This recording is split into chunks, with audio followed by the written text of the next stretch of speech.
ഓം ശ്രീനാരായണ പരമഗുരവേ നമഃ. സുപ്രഭാതം.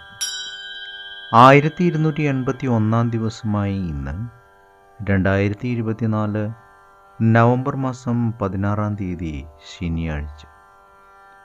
1200 വൃശ്ചിക മാസം 1 ഗുരുവചനങ്ങളിലൂടെ ആത്മാവിനെ അനുഗമിക്കലാണ് ഭക്തി.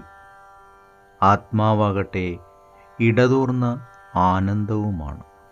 ശ്രീനാരായണ ഗുരുദേവ്. 1927 മാർച്ച് 27 തലശ്ശേരിയിലെ ഗുരുദേവ വിഗ്രഹ ഉദ്ഘാടന വേളയിൽ ശ്രീ മൂർക്കോത്തുകുമാരൻ നടത്തിയ സ്വാഗത പ്രസംഗത്തിൻ്റെ 5ാം ഭാഗമാണ് ഇന്ന് അവതരിപ്പിക്കുന്നത്. നാരായണ ഗുരുസ്വാമികൾ ഏതെങ്കിലും ഒരു ജാതിയുടെയോ സമുദായത്തിൻ്റെയോ പ്രത്യേക സ്വത്താണെന്ന് വല്ലവരും കരുതുന്നുണ്ടെങ്കിൽ അത് അവിടുത്തോട് ചെയ്യുന്ന ക്ഷന്തവ്യമല്ലാത്ത ഒരു അപരാധമായി തീരുന്നതാണ്.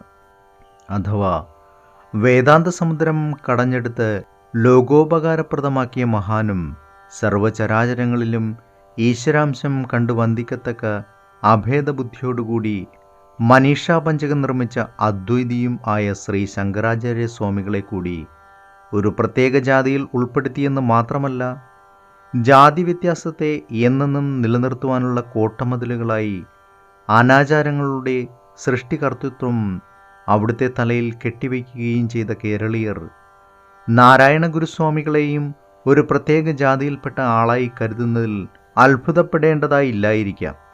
നമ്മുടെ പ്രിയപ്പെട്ട ഭാരത മഹാസാമ്രാജ്യത്തിന് ഇപ്പോൾ അനുഭവമായി കാണുന്ന അധപ്പതനത്തിന് മൂലകാരണമായ ജാത്യാദി വൈരവും മതദ്വേഷവും തീരെ നശിപ്പിച്ച് അതിൻ്റെ ശ്രേയോന്മുഖമായ സ്വാതന്ത്ര്യലബ്ധിക്കായി പരിശ്രമിക്കേണ്ടുന്ന മുഖ്യമാർഗമാണ് നാരായണ ഗുരുസ്വാമികൾ.